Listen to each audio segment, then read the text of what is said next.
Wow, mic நிஜமால work பண்ணுது. எல்லாருக்கும் வணக்கம். நான் அபிராமி. வேட்டையானோட ஆடியோ லான்ச்.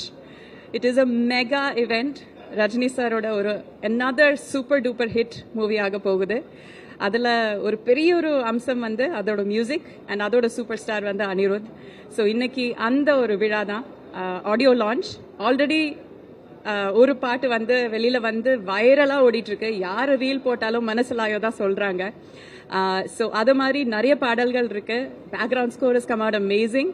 இன்னைக்கு இந்த விழாவில் நானும் இங்கே வந்திருக்கேன். And I am so thrilled. இது ஒரு பெரிய பெரிய பெரிய மூவியாக இருக்க போகுது. அதுக்கு நீங்கள் ரெஸ்பான்சிபிளாக இருக்க போறீங்க.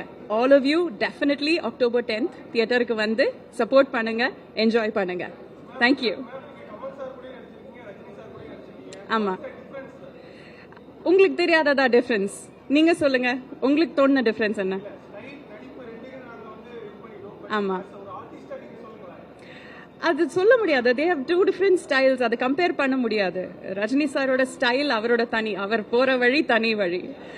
கமல் சார் ஒரு வகையில போனா அதுவும் தனி வழியா தான் போயிட்டு இருப்பாரு. அவர் பாதையை தெளிச்சுட்டே போயிட்டு இருப்பாரு. So it's very different to even compare.